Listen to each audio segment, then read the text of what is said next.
lagi bersama aku Syahri Ramadan Chania di channel YouTube aku Syahri Chania. Nah, di video kali ini aku ingin membagi sedikit ilmu bagaimana cara menganalisis faktor menggunakan SPSS. Tetapi di video kali ini aku hanya ingin memberikan tutorial tahap pertama menganalisis faktor menggunakan SPSS saja. Di video ini aku menggunakan dua contoh data yang akan digunakan untuk menganalisis faktor tahap pertama, yaitu menguji apakah variabel itu layak atau tidak. Oke, langsung aja kita mulai ke tutorial tahap pertama dalam menganalisis faktor. Di sini sudah ada data pertama aku yang akan kita gunakan untuk menganalisis faktor tahap pertama, yaitu menilai mana saja variabel yang dianggap layak untuk dilakukan pengujian lanjutan. Nah, dari variabel-variabel ini kita akan melakukan pengujian kelayakannya. Jadi langsung aja, pertama kita klik Analyze, kedua Dimension Reduction. Kenapa kita pilih Dimension Reduction? Karena kita di sini akan menguji kelayakannya. Lalu faktor. Nah, kita masukkan semua variabel ini ke dalam kotak variabel. Kita masukkan. Lalu kita ke kotak deskriptif ini, kita klik. Nah, muncul seperti ini. Di sini kita akan centang KMO and Bartlett Test of Sphericity. Kita centang dan anti-image-nya juga. Lalu continue. Klik OK. Nah, di sini sudah muncul kotak outputnya. Di output ini kita sudah ada data untuk kita lihat apakah data itu layak atau tidak untuk menganalisis faktor selanjutnya.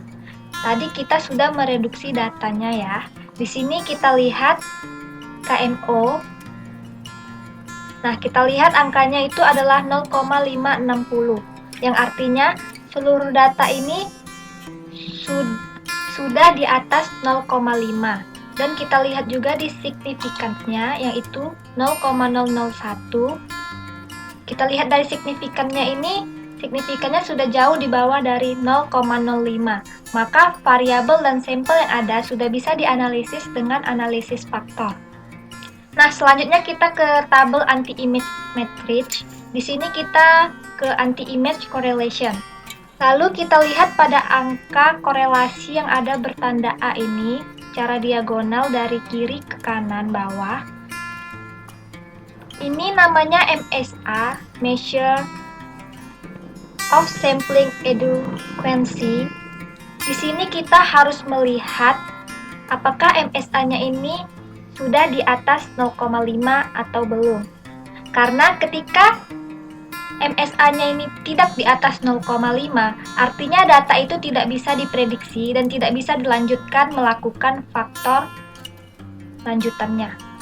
Nah, jika dilihat dari hasil data ini, kita temukan satu yang ada di bawah 0,5, yaitu pada variabel promosi 0,493.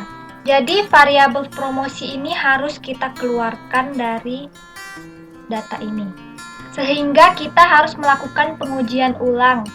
Nah, langsung saja dari sini kita klik lagi Analyze, Dimension Reduction, Faktor.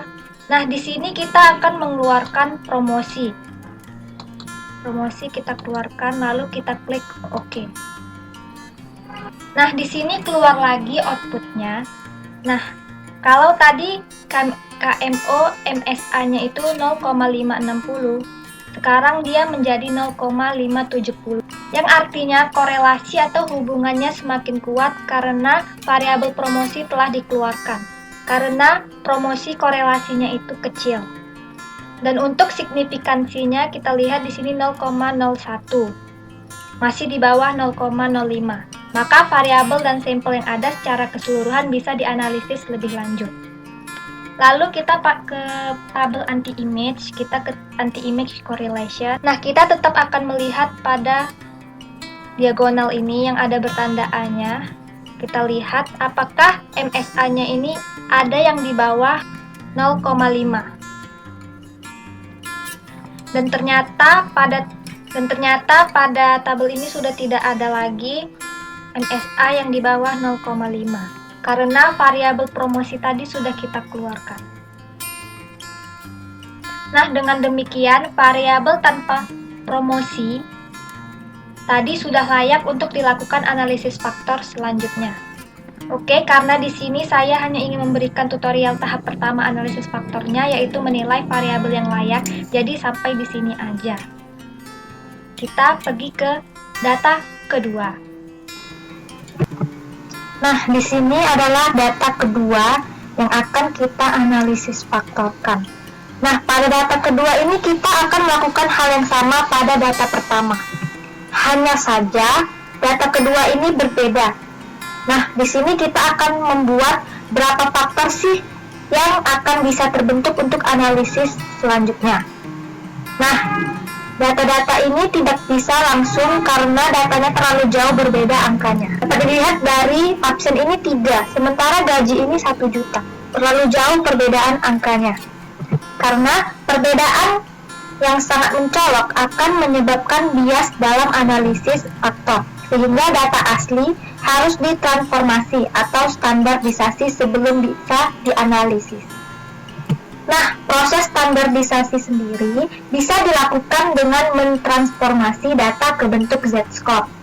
Dengan demikian, proses penilaian variabel untuk data ini yang bervariasi dalam besaran dilakukan dengan 2 tahapan, yaitu pertama, standarisasi data dengan Z-score, yang kedua adalah penilaian bervariabel. Nah, langsung aja kita ke analyze. Kita ingin menstandardisasikan data ini.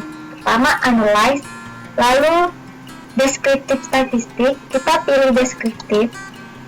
Nah, di sini variabel tadi sudah aku masukkan duluan. Lalu di sini kita centang save. Sini kita klik OK. Nah, ini muncul outputnya. Kita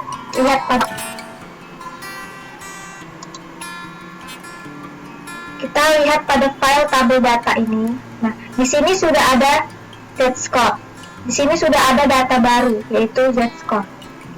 Dengan adanya Z-score yang merupakan standarisasi dari masing-masing variabel berdasar nilai rata-rata dan standar deviasinya, maka sekarang nilai semua variabel tidak berbeda jauh.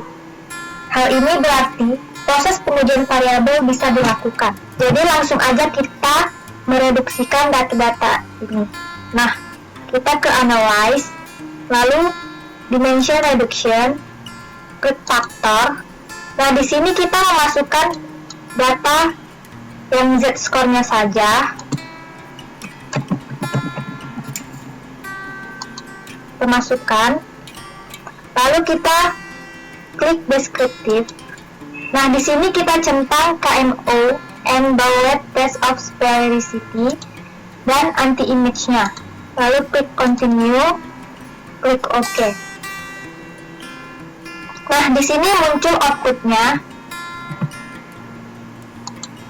Nah, di sini sudah muncul outputnya.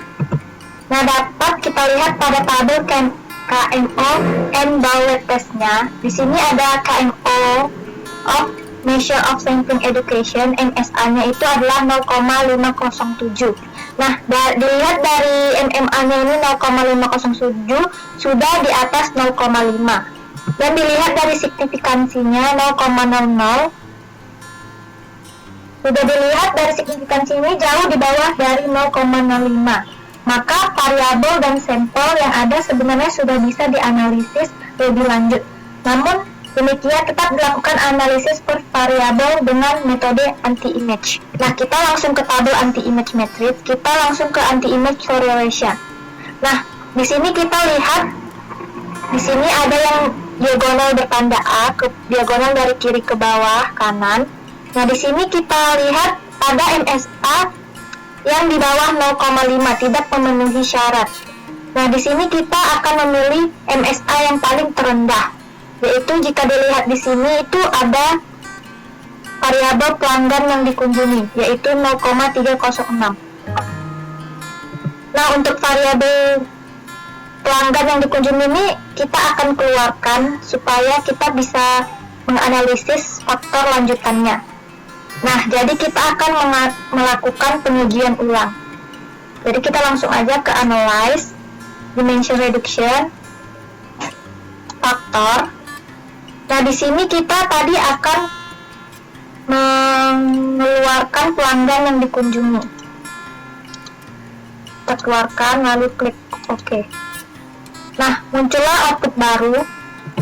Nah, jika dilihat dari tabel KMO MSA-nya ini 0,55 naik menjadi 0,55 yang tadi sebelumnya 0,507 dari semula, dan juga tetap signifikannya itu 0,000. Nah, lalu kita masuk ke tabel anti-image-nya. Kita lihat lagi pada anti-image correlation-nya. Terlihat angka MSA pada variabel-variabel ini. Kita lihat lagi apakah ada yang di bawah 0,5. Yang tidak. Nah, jika dilihat di sini ada variabel bonus salesman dan jumlah anak. Nah, kita ambil variabel yang paling rendahnya. Jika dilihat variabel yang paling rendah itu adalah jumlah anak. Jadi variabel jumlah anak akan kita keluarkan. Dan kita akan melakukan pengujian ulang yang ketiga. Nah, kita klik analyze, lalu dimension reduction, kita pilih faktor. Di sini kita akan mengeluarkan variabel jumlah anak. Kita keluarkan, lalu klik OK. Nah, di sini sudah ada output baru lagi. Jika dilihat dari KMO MSA-nya ini 0,562, sekarang naik dari semula 0,555, dan juga signifikansinya jika dilihat tetap 0,000.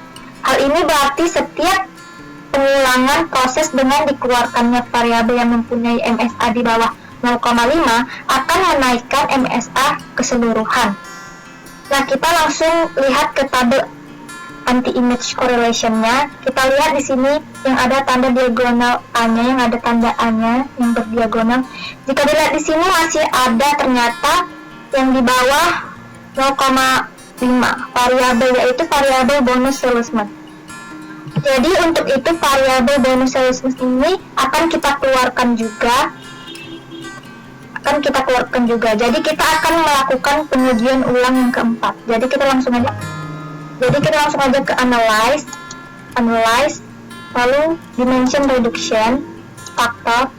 Di sini kita akan mengeluarkan bonus salesman. Kita keluarkan, lalu klik OK.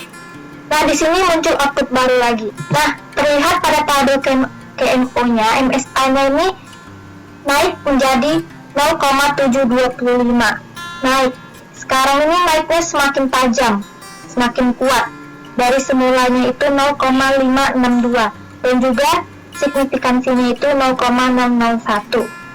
Jauh dari syarat, yaitu 0,005. Nah, kita langsung lihat ke tabel anti-image metricnya. Kita ke anti-image correlation-nya. Kita lihat pada MSA yang bertanda A berdiagonal ini. Jika dilihat pada keempat variabel yang tersisa ini sudah tidak ada lagi MSA yang di bawah 0,5. Nah, itu artinya keempat variabel ini bisa dilakukan proses analisis faktor selanjutnya. Nah, jadi untuk tahap pertama yaitu menilai apakah variabel itu layak untuk dilakukan analisis selanjutnya atau tidak. Nah, untuk data kedua ini kita sudah, dan ternyata hanya ada 4 variabel yang bisa kita lakukan analisis selanjutnya. Nah, sekian dari tutorial ini. Karena di sini aku hanya ingin memberikan tutorial bagaimana menganalisis faktor pada tahap pertama, yaitu menilai apakah variabel itu layak atau tidak. saja video singkat dari aku bagaimana cara menganalisis faktor. Tahap pertama menguji apakah variabel itu layak atau tidak. Semoga bermanfaat untuk kalian. Oh iya, jangan lupa like, komen, dan subscribe karena subscribe itu gratis. Oh iya, jangan lupa kalian share ke teman-teman kalian supaya teman-teman